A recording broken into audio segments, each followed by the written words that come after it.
Voilà, toujours en direct depuis la Kind Arena de Rouen, au cœur de la métropole Rouen-Normandie, pour ce premier salon organisé par la Fédération régionale des travaux publics en collaboration avec la métropole Rouen-Normandie, et puis des suites de plateaux que nous vous proposons. Il y a quelques minutes, c'était en rapport avec les mobilités, la mobilité, mais aussi on a constaté les mobilités. D'autres sont prévus tout au long de la journée. Et dans à peine quelques secondes, eh bien, on va aborder le sujet très très important, celui de l'eau.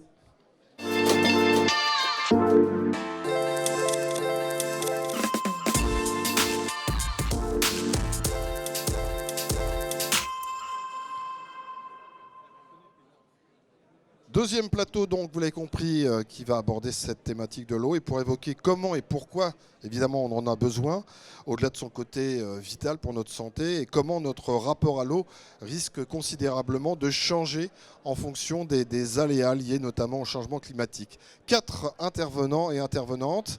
Damien Baruet, vous êtes vice-président de Seine-Maritime pour la FRTP Normandie.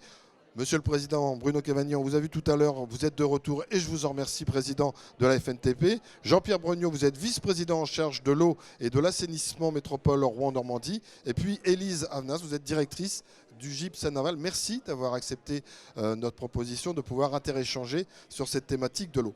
Alors, je sais que ce n'est pas très poli ce que je vais faire parce que vous êtes bien présent sur place, mais pour des raisons qui sont purement professionnel, il n'est pas là, mais pour le planter de décor, il nous a paru intéressant en matière d'eau qu'il puisse nous rejoindre. C'est Benoît Léniel. Bonjour, vous êtes membre expert du GIEC Normandie, le groupe d'experts intergouvernemental sur l'évolution du climat, et merci d'avoir accepté vous aussi notre invitation à distance, que vous êtes actuellement en Italie au cœur de travaux avec vos collègues. 2 questions en une pour commencer. Un rappel de ce qu'est le GIEC normand et ses missions quasi que vous développez au quotidien. Le GIEC normand a été mis en place à l'initiative de la région Normandie et de son président. C'est un groupement de scientifiques dont l'objectif, dans un premier temps, a été de faire un état des lieux du changement climatique et de ses conséquences à l'échelle de la Normandie pour, dans un deuxième temps, donc sensibiliser les acteurs, les citoyens, pour justement massifier l'action en termes d'atténuation, d'adaptation au changement climatique. Sur le territoire normand, quelles sont les principales conséquences du changement climatique sur la question de l'eau précisément, bien sûr? Alors sur l'eau précisément, il y a 3 thèmes à envisager. Il y a de la disponibilité en eau d'abord. Donc on voit déjà dans nos rivières qu'on a une diminution du débit des rivières et nos projections indiquent que cette diminution du débit des rivières va continuer. Pour les ressources en eau souterraines, c'est la même chose. Diminution des ressources en eau souterraines. Donc ça veut dire quoi? Ça veut dire à l'avenir plus de périodes de restriction et ces périodes de restriction seront plus longues. Ensuite, il y a le problème de la qualité de l'eau. Sur la qualité de l'eau, nos projections indiquent qu'on va aller vers une dégradation de cette qualité de l'eau l'hiver, quand il pleut beaucoup, avec du ruissellement, des particules et éventuellement des contaminants, et à l'opposé l'été, lors des périodes sèches, parce que moins d'eau et donc moins de dilution. Et puis le dernier thème, c'est tout ce qui est aléas. Les aléas, notamment avec précipitations extrêmes, marées dans les zones estuariennes, et tout ça, des problèmes qui conduisent à des problèmes d'inondation. Alors, quelles échéances? Est-ce qu'il y a déjà des effets locaux?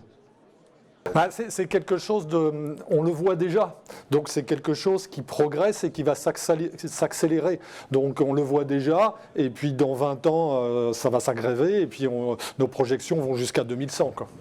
Alors sinon, quelles sont les décisions que doivent prendre les décideurs politiques, les décideurs économiques, industriels, quand il s'agit de la gestion des eaux de pluie, la protection contre les inondations, la sécurisation aussi des approvisionnements en eau potable? Qu'est-ce qu'on peut faire?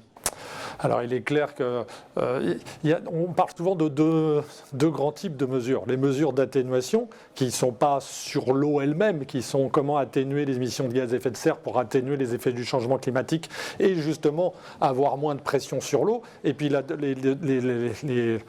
les secondes mesures, c'est autour de l'adaptation. Et là, autour de l'adaptation, effectivement, il faut envisager des mesures pour économiser l'eau à certaines et puis peut-être la stocker à certaines périodes pour qu'elle soit disponible aux périodes les plus critiques. Et puis il y a toute la partie justement inondation. Et là, je dirais malheureusement, il n'y a pas 30 000 solutions comme on dit. Hein. C'est soit on laisse faire. Bon, on ne va pas préconiser ça parce que les coûts seront importants. Soit on protège, mais on ne peut pas protéger partout. Donc à un moment donné, il va falloir réfléchir à, lorsqu'on a des populations dans des zones vraiment sensibles, à de la relocalisation des populations et des bâtiments. Donc c'est tout un travail de concertation, hein, parce que ce ne sera pas facile à mener, pour voir finalement quelles zones on protège et quelles zones on laisse à la mer, on laisse au fleuve, parce que ces zones-là, on en aura besoin pour faire des zones tampons, pour tamponner ces inondations. Benoît Léniel, dernière question. Quel message vous pourriez faire passer auprès des chefs d'entreprise DTP ici réunis sur ce salon ? Alors c'est que le changement climatique, hein, tout le monde est concerné. Hein, tout le monde est vraiment concerné et tout le monde doit agir, que ce soit au niveau de l'atténuation et l'adaptation. Alors c'est pas ciblé forcément sur ces chefs d'entreprise parce que tout le monde doit agir et ces entreprises doivent aussi agir et elles agissent déjà, notamment au niveau des matériaux qu'elles utilisent. Voilà, et donc autour du bâtiment, hein, il y a vraiment des enjeux très très importants. Merci Benoît Léniel, merci de nous avoir accordé ce direct. Je sais que vous étiez en travaux et donc vous êtes extrait de cette réunion. Voilà, c'était un planté de décor que je vous proposais sur la réalité de ce que l'on vit et de ce qui nous attend. Est-ce que vous y avez des réactions à ce propos ? Jean-Pierre Brognaud, tout à l'heure, le président de la métropole Rouen-Normandie avait, sans vouloir nous alerter, avait dit dans 40 ans, non pas dans 40 ans, on va être sous 40 cm d'eau dans quelques années. C'est vrai que c'est à la fois affolant, mais c'est aussi des choses qu'il faut prendre en considération pour changer la donne. Non mais complètement. Il a raison, c'est forcément quelque chose qu'il faut avoir à l'esprit. On commence déjà à réfléchir, Monsieur Léniel le disait très bien, il y a de la culturation qui est nécessaire et il y a des décisions qui vont être difficiles en la matière. Imaginons qu'il faille laisser le fleuve vivre une vie d'expansion de crues, eh bien, automatiquement il y a de l'impact sur la population. Ça va s'accompagner d'une inculturation nécessaire. La partie de la montée des eaux, elle est évidente, notamment sur une ville industrielle avec des impacts sur les industries. Donc oui, alors il faut avoir ça en tête, commencer à travailler dès maintenant. Mais il ne faut pas faire de catastrophisme. Il y a un peu de temps qui nous est donné. Oui. Mais par contre, dès maintenant, il faut s'atteler à la tâche.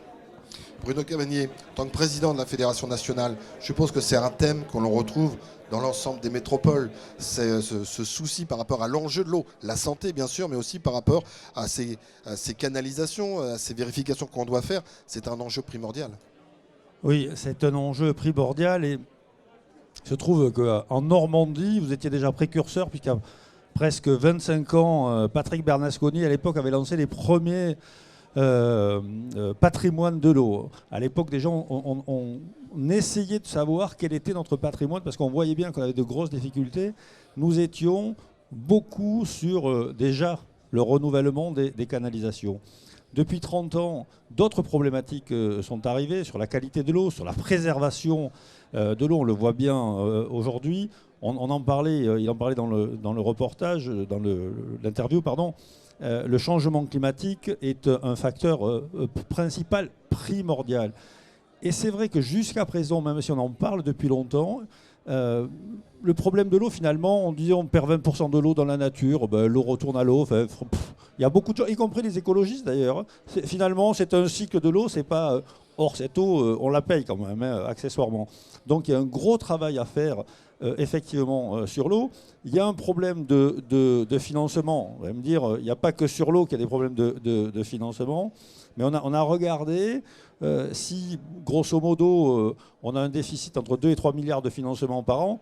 il faudra augmenter de 50 centimes le prix de l'eau en moyenne, qui doit être à 4 euros, ce qui n'est pas rien quand même. Ça fait 60 euros sur certains ménages en ce moment. Et là, on serait capable, sur l'ensemble du territoire, de financer les investissements. Mais je pense qu'il y a une prise en compte, il y a des choses qui sont en train de changer. Je pense qu'on est tous, d'ailleurs, à titre individuel, on a pris, comme sur les ordures, on trie, comme sur l'eau, on économise un peu plus. Il y a une prise en compte. Et de toute façon, il faudra le faire parce que la ressource va devenir de plus en plus rare et de plus en plus chère. Élise Avnas, je suppose que vous vous félicitez de ce que vous entendez autour de vous et que vous êtes contente qu'il y ait ce salon qui existe en tant que tel, parce que en tant que responsable du GIPSEN Naval, ce sont des choses primordiales que vous avez souvent mis en avant pour alerter en disant il y a la qualité de l'eau, il y a la santé, mais il y a aussi une réalité, c'est que la montée des eaux, on va la vivre jusqu'à Rouen. Oui, effectivement. Et aujourd'hui, c'est bien l'occasion de transférer nos connaissances dans des pratiques. Donc effectivement, je me félicite et je vous remercie pour l'invitation aujourd'hui. Donc effectivement, la montée du niveau marin, Benoît Léniel l'a très bien dit, on la constate depuis 1938, il y a 13 cm de plus du niveau de la mer au Havre et ça va se poursuivre. Donc le GIEC normand a estimé entre 60 cm et 1,10 m à l'horizon 2100 l'augmentation du niveau marin au Havre. Cette montée des eaux, elle va se répercuter dans l'estuaire, puisque la zone de Rouen, le secteur de la métropole, est bien dans l'estuaire, et donc elle subit les marées, et effectivement, ce niveau marin se répercute. Et si on prend par exemple une crue comme celle de 1910, qu'on a modélisée, on obtient un événement qui serait bien plus marquant, avec 1 mètre de plus du niveau marin, en termes de zone d'inondation, mais également en termes de hauteur d'eau. On aurait 43 cm d'eau en plus, ce qui est absolument considérable. On reviendra tout à l'heure, parce qu'il y a eu un mot qui était important, c'était les zones tampons. Et je vous ai vu réagir les uns les autres en disant il y aura peut-être des choses à faire bouger par rapport. Donc j'ai cru comprendre des gens à délocaliser, entre guillemets, mais on y reviendra dans un instant. Je voudrais juste que vous nous donniez une information sur la réalité de cette montée des eaux. Les premiers sites touchés, ce sont les sites industriels ou pas? Alors, parmi les premiers sites touchés. Pas forcément. Après, c'est une histoire d'enjeu en fait. Donc, le modèle numérique qu'on utilise, qui a été réalisé par un bureau d'études, Artelia, est très précis au niveau des zones à enjeu, notamment des zones industrielles, mais également au niveau des zones urbanisées. On a des sites industriels, alors notamment sur Port-Jérôme, qui vont être touchés, ça c'est certain. On en a aussi également sur la métropole de Rouen. Donc ça, c'est une vraie question qu'on remet entre les mains des élus, des aménageurs, et également en lien à faire avec ces zones d'expansion de crue. Vous avez de manière très habile, Élise Avnas vous a passé le bébé discrètement à Jean-Pierre Bourgneaud. Damien Barry, on n'a pas encore entendu le son de votre voix pour revenir sur le fait que, évidemment, c'est un enjeu, l'eau pour la métropole, qu'il faut penser également aux zones qui ont été, en termes de captage, polluées, sur lesquelles il faut travailler, et puis bien sûr tout ce qui va derrière, en termes de renouvellement des réseaux. Et là, il y a des chantiers énormes. Oui, effectivement, c'est l'infrastructure autour de l'eau. Il faut l'entretenir, il faut s'en occuper. Alors, la métropole de Rouen est plutôt une bonne élève sur le sujet, il faut le dire. Donc, c'est important à signaler. Il y a deux sujets. Il y a effectivement, vous le soulignez tous, on est dans une zone où il y a eu beaucoup d'industrie, donc on a des problèmes de qualité de source dans nos nappes, qui obligent la métropole à revoir l'organisation de ses usines de traitement d'eau potable, de redistribution notamment. Et à côté de ça, la gestion de l'infrastructure, comme le disait Bruno tout à l'heure, l'inventaire du patrimoine qui a été débuté en Normandie il y a 25 ans, la métropole de Rouen en a tenu compte et n'est pas encore à 1% de renouvellement de ses réseaux, mais elle y arrive. Voilà. Donc elle ne s'arrête pas. C'est tout ce qu'on souhaite, nous les professionnels. Alors Jean-Pierre Bruno, comment vous prenez justement cette réalité à bras-le-corps?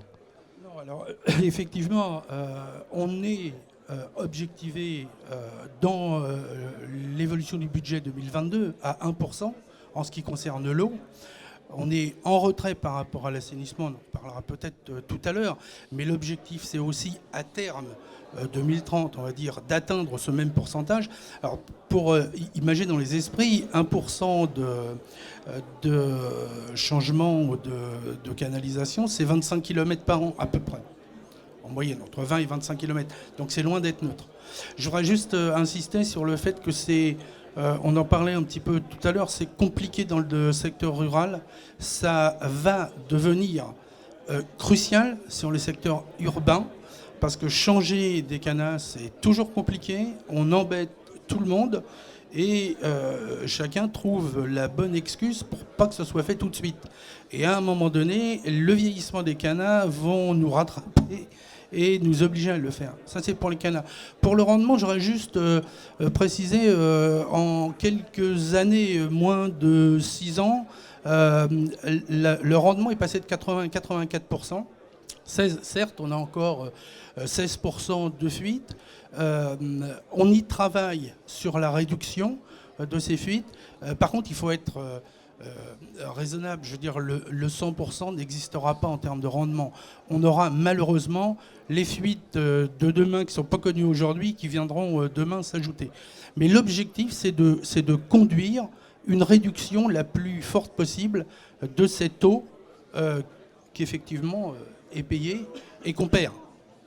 Damien Bernier, vous vouliez réagir notamment sur le fait que les canalisations, elles ont une durée de vie, c'est entre 50 et 100 ans, si je fais court. Parce que pour les communs des mortels qui nous écoutent, 1%, ça veut dire quoi de renouvellement? Ça veut dire que ça donne 100 ans de durée de vie à la canalisation. Est-ce que vous avez déjà vu chez vous votre tuyau d'alimentation d'eau potable, il va durer 100 ans? Non.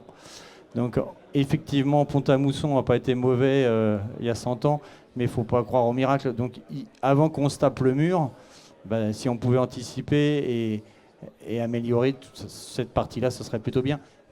Encore une fois, je félicite la métropole qu'elle ne s'arrête pas. M. Brugnot ne l'a pas dit, mais ils ont signé un contrat d'engagement de 582 millions d'euros. C'est pour ça qu'il était modeste, il ne voulait pas dire le chiffre. Voilà, c'est pour ça que je le dis, mais ils l'ont en accord avec l'agence de l'eau, juste pour renouveler ces usines et ces canalisations. Donc il y a un véritable engagement fort sur le sujet, et là-dessus, forcément, on les soutient.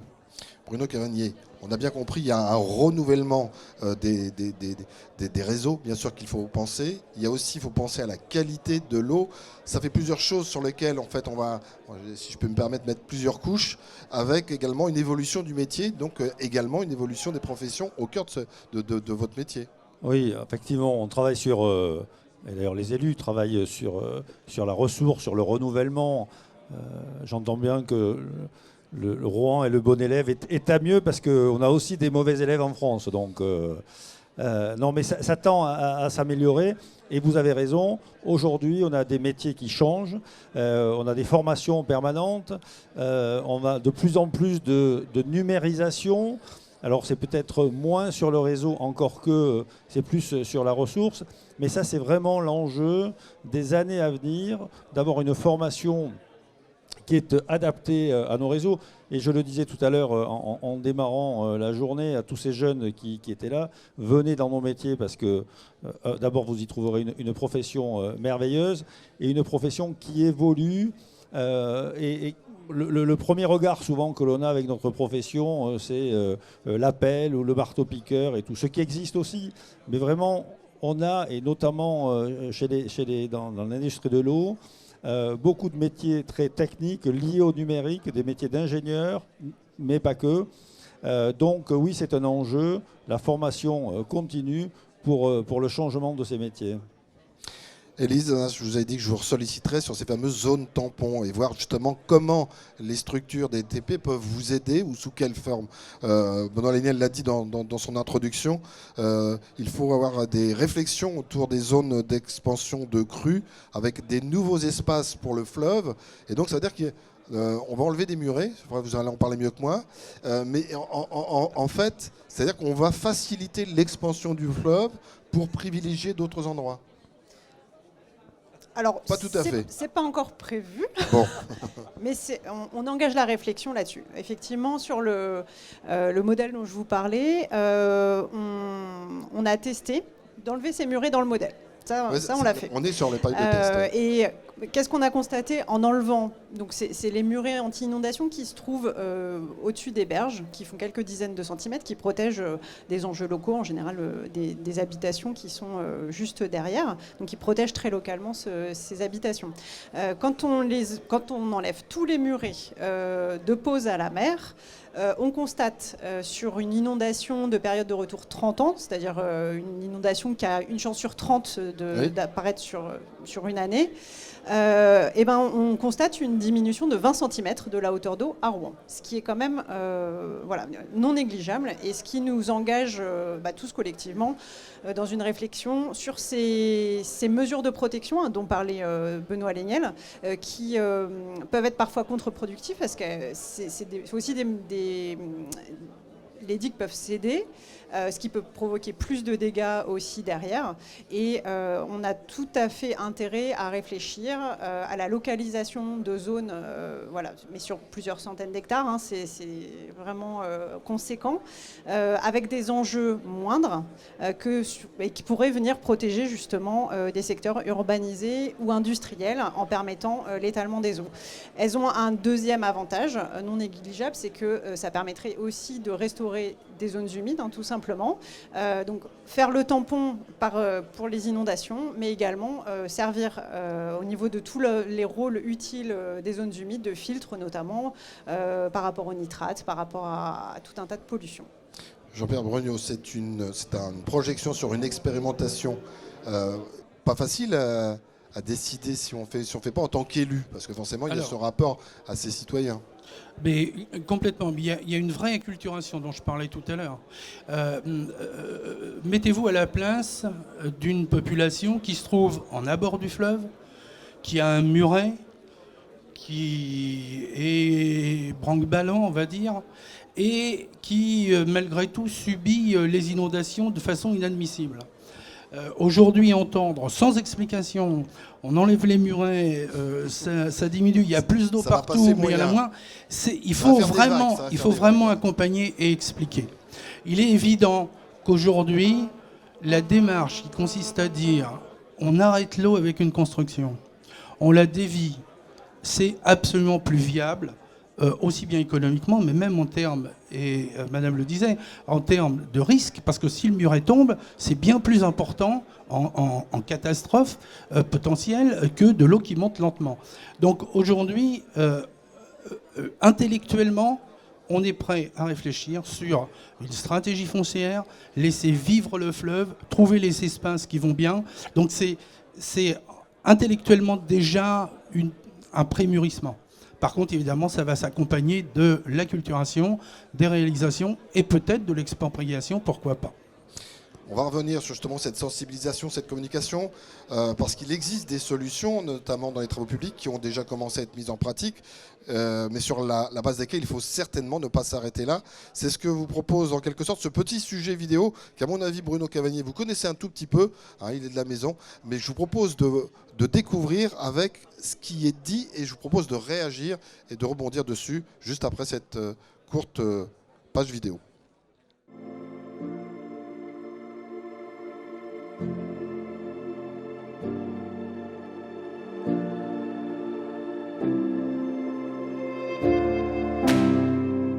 L'eau est une ressource précieuse, indispensable à la vie. Sa qualité et sa disponibilité témoignent des conséquences du changement climatique. Cela se traduit en France comme partout dans le monde par des phénomènes de plus en plus violents auxquels, collectivement, nous devons répondre. Pour relever ces défis, les canalisateurs se mobilisent au quotidien partout sur le territoire et proposent des solutions pour s'adapter à ce changement, en réduisant l'impact de leur chantier, en construisant des réseaux durables et vertueux, et en entretenant un patrimoine essentiel.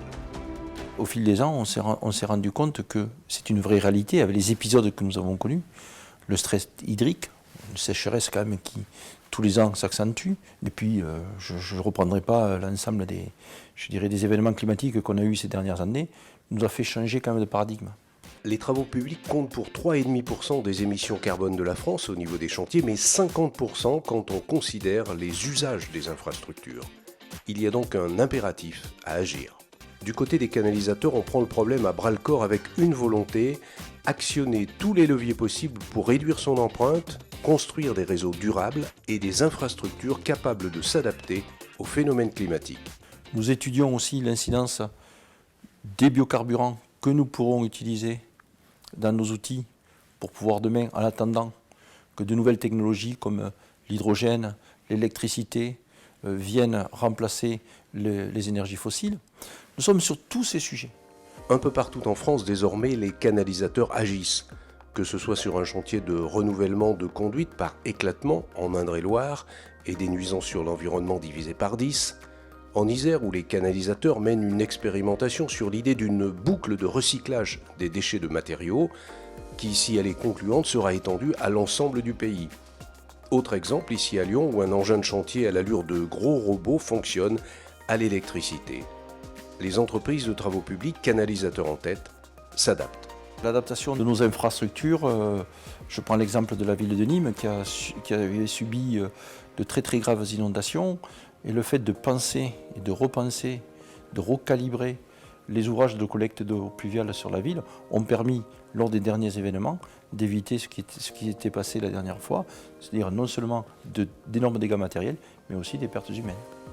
Oui, les canalisateurs agissent, ils réduisent leurs émissions de CO2, préservent les milieux naturels tout au long de leur projet et renforcent la résilience des territoires face aux aléas climatiques.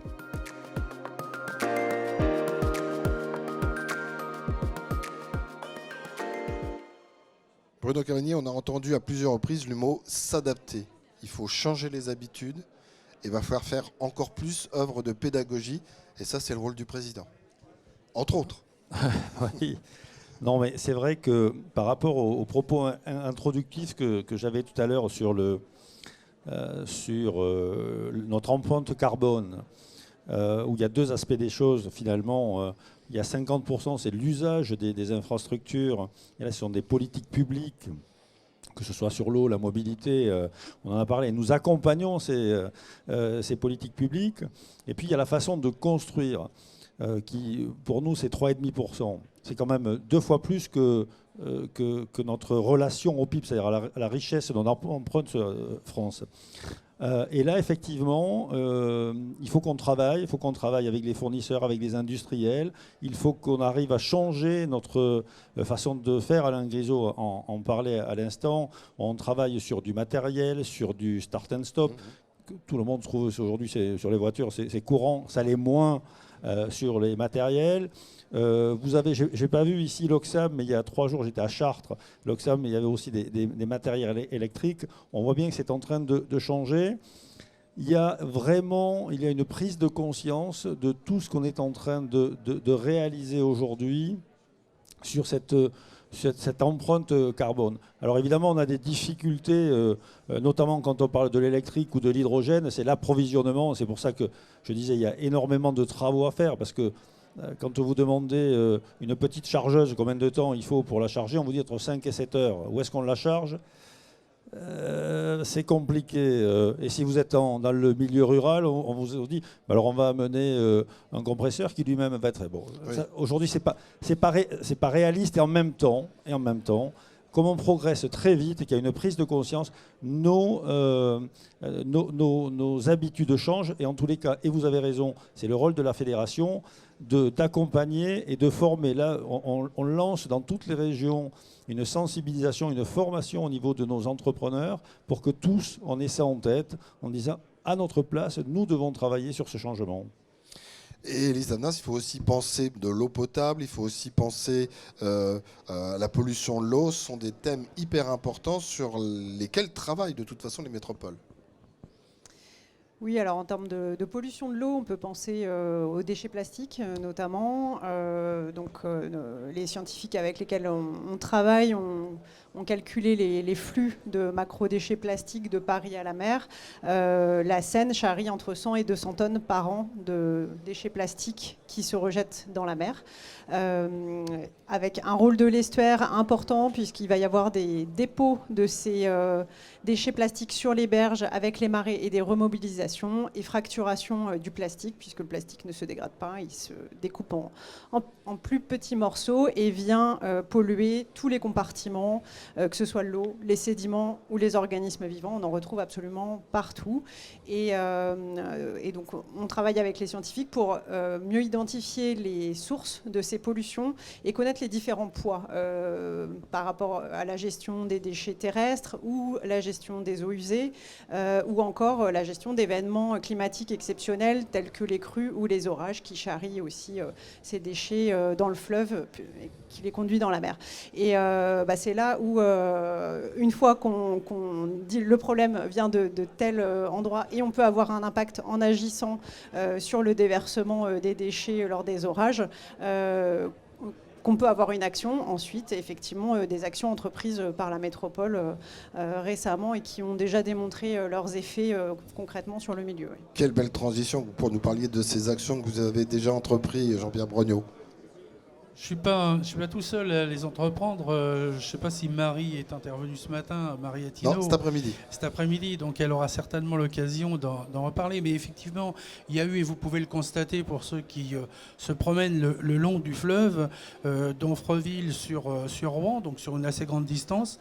Il y a, alors c'est pas dans le fleuve la récupération, mais il y a des filets qui ont été positionnés aux sorties dans le fleuve justement d'un certain nombre de rivières qui permettent justement de récolter à cet endroit-là, avant qu'ils n'atteignent le fleuve, les déchets qui sont de toutes sortes, aussi bien plastiques mais aussi naturels, et qui sont relevés de façon périodique par relever des filets par un bateau.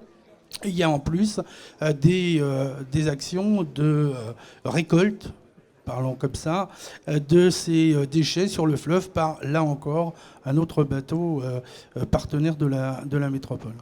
Dans ces sujets d'assainissement du fleuve, de l'eau, est-ce que les TP peuvent aussi là avoir un rôle à jouer important ? Oui, sans doute, mais ne serait-ce que par un accompagnement des produits utilisés tout au long de la récupération des déchets. Mais je pense que M. Barbet peut... Oui, il y a la main qui s'agite, donc il va intervenir. Damien Barouet.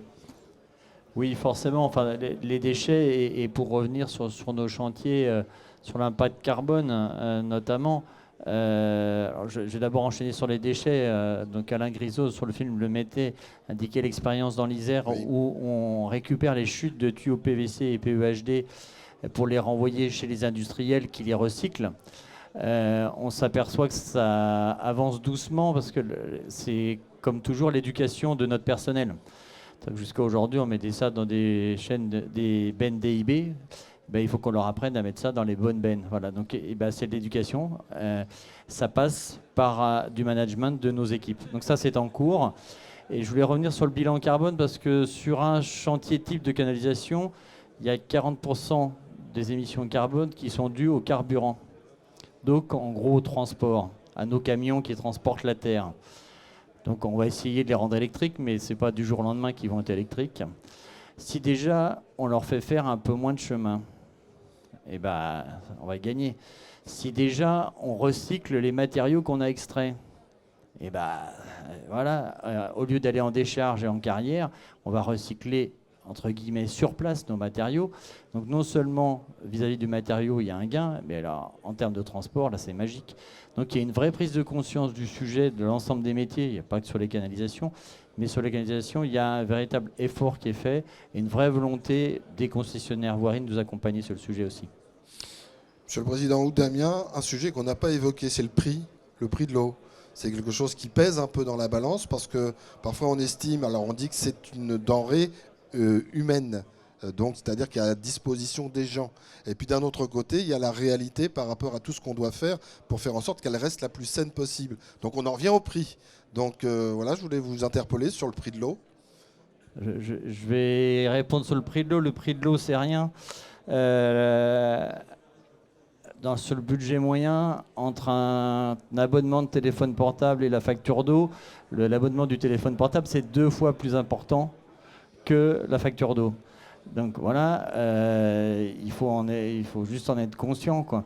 Le prix de l'eau, c'était un peu un dogme politique. C'est-à-dire que nos élus, dans leurs promesses électorales, voulaient baisser le prix de l'eau. Alors que nous qui sommes dans le métier, on dit qu'il n'y a pas de sujet. Je pense que là aussi, on a pris un virage. Alors je vais laisser le vice-président en parler. Mais on a pris un virage, c'est-à-dire qu'aujourd'hui, le citoyen français a pris conscience que 120 mètres cubes d'eau, c'est la consommation moyenne d'un Français. On multiplie par 3 euros. Voilà, c'est rien à l'année, quoi. Les gens, ils achètent leur pack d'eau. Ils feraient bien de boire l'eau du robinet, ça leur coûterait moins cher. Donc là, aujourd'hui, je pense qu'on a pris ce virage. Nous, on défend, au niveau de la FNTP, des canalisateurs, l'eau paye l'eau. Ce sont des budgets indépendants. Donc ça, c'est un sujet qui nous tient à cœur parce que c'est votre facture d'eau qui paye le renouvellement de votre infrastructure. Voilà. C'est en boucle, c'est fermé. Il vous a discrètement passé la main, monsieur Brogniart. Je partage l'analyse avec une toute petite nuance, c'est qu'effectivement, au niveau des élus, et sur pression aussi du citoyen, le prix de l'eau, on entend dire des fois l'eau est tellement un bien universel qu'il devrait être gratuit. Alors donc, moi j'ai, lors d'un conseil métropolitain, un dernier, au moment où on passait l'augmentation justement du prix de l'eau pour le budget, dit que le juste prix était quelque chose qu'il fallait avoir en tête, atteindre, parce qu'il ne pouvait pas y avoir de prix de l'eau gratuit. Mais ce n'était pas nécessaire intellectuellement d'avoir un prix de l'eau qui soit par trop excessif et qui réponde à tout. Il y a d'autres mesures de participation, etc. Néanmoins, aujourd'hui, on a un prix de l'eau au niveau de la métropole qui est relativement faible. Ça a été dit tout à l'heure, je crois. Il est nécessaire de l'augmenter, ce que nous avons fait, puisqu'on a passé une augmentation de 2,5%, et qui est nécessaire parce que sur les termes jusqu'à 2030, il est nécessaire de passer à des augmentations comme ça pour faire face justement aux travaux qui nous attendent. Je dois dire, juste pour répondre à M. Touder sur les bornes, il y a un programme également qui est ambitieux au niveau de la métropole sur l'implantation d'une borne par commune sur la métropole. Ça, c'est important parce que ça peut répondre évidemment aux citoyens, mais aussi aux entrepreneurs qui ont cette démarche d'électrification de leur matériel. Bruno Cavagnier. Deux remarques. Tout à l'heure, on parlait de recyclage. Et effectivement, là, on a besoin que tout le monde, maître d'ouvrage évidemment, entreprise, travaille là-dessus pour accélérer, augmenter le recyclage pour aller moins loin, très, très clairement. La maîtrise d'œuvre également, on a vraiment un effort à faire là-dessus. Sur le prix de l'eau, c'est intéressant parce que souvent les gens vous disent ouais, l'eau c'est cher. Vous demandez aux gens combien vaut le prix de l'eau, vous avez 8 sur 10 qui seront incapables de vous donner le prix de l'eau. Mais c'est cher parce que normalement, effectivement, on ne paye pas l'eau. Enfin, donc c'est un vrai sujet qui devient d'ailleurs un sujet politique, on le voit très souvent, entre les opposants à la gestion privée, à la régie municipale. Et on voit moi je suis originaire de Toulouse, je peux vous dire, il y a eu des combats là-dessus. Finalement on nous dit maintenant, on est très content parce qu'on a l'eau la moins chère de France. Bon. Si on arrive à faire tous les travaux, si on arrive à moderniser le réseau, c'est formidable d'avoir l'eau la moins chère de France. Mais si politiquement on a un combat qui est gagné parce qu'on a l'eau la moins chère de France et qu'on n'est pas capable de faire les travaux derrière, ça pose quand même un problème. Et tout à l'heure, je vous le disais, il manque entre 2 et 3 milliards d'euros. Si on augmente de 50 centimes, ce qui n'est pas, encore une fois, ce qui n'est pas rien, on règle la problématique. Et dans le futur, La vraie question qu'on va se poser, et au-delà de l'eau, c'est comment on finance tous ces investissements. Est-ce que c'est l'usager qui doit le payer? Est-ce que c'est le contribuable? Est-ce qu'on est capable d'imaginer, par exemple, même si ça existe un peu dans l'eau avec les aquaprès à très long terme, mais de l'investissement à très très long terme pour travailler sur cette transition écologique et faire les travaux nécessaires? On arrive quasiment au terme de ce plateau télé. Elisa Avnas, ça tombe sur vous. Non pas le mot de conclusion de la fin, mais peut-être les préconisations que vous voudriez faire résonner dans nos oreilles par rapport à la réalité sur laquelle vous travaillez au quotidien et par rapport à ces messieurs qui, bien sûr, la prennent en considération pour pouvoir avancer et renouveler aussi les infrastructures et les métiers. Je crois qu'on est bien là dans le thème, effectivement, et que le fait de pouvoir dialoguer entre la science sur des milieux naturels qui peut paraître assez éloigné d'un domaine comme les travaux publics, on voit qu'il y a quand même beaucoup de passerelles à faire. D'abord en termes d'aménagement du territoire, bien évidemment, de planification, de sélection de zones à enjeu par rapport à d'autres zones qui seraient laissées au fleuve comme on en a parlé. Bien évidemment, derrière, ça veut dire des travaux de protection, parce que même si on souhaite redonner au fleuve sa place, il va falloir protéger quand même des secteurs à enjeu. Donc là, les travaux publics, effectivement, c'est des travaux pour le coup hautement qualifiés. Il va falloir répondre à ces enjeux-là. Mais laisser la liberté au fleuve, c'est aussi des travaux de déconstruction. Donc finalement, en tout cas sur la liberté du fleuve, la possibilité de gérer le risque inondation avec ces zones de liberté, on peut décliner ça effectivement jusqu'aux travaux publics. Et puis sur la qualité de l'eau, effectivement, je pense qu'il y a même, vous avez parlé de recyclage, mais il y a aussi des moyens à mettre en œuvre directement sur les réseaux pour retenir les déchets et pour agir directement à la source également. Madame, messieurs, merci. Merci de votre participation. Merci de ces échanges nourris. Les réseaux, vous en parliez, mais c'est aussi ceux qui nous suivent à distance. On se retrouve, nous, d'ici 1h15, puisque le prochain rendez-vous sera à 13h15 précisément. On abordera la thématique de la réalité de l'emploi féminin au cœur des travaux publics. Et on a choisi d'associer le président de la Fédération régionale des TP pour en parler, mais il ne sera pas seul, il sera accompagné, on aura un plateau de 4 personnes avec à la fois Pôle emploi, mais aussi, pour que je n'oublie personne, l'Agence régionale de l'orientation et la responsable promotion de l'association Elle Bouge, au pluriel, bien évidemment. Merci encore une fois. Vous pouvez venir nous rejoindre, je vous l'ai dit, toute la journée ici à la Kinder Arena de Rouen, au cœur de la métropole Rouen-Normandie. On ne bouge pas, mais on se retrouve à partir de 13h15. Merci de votre fidélité. À tout à l'heure.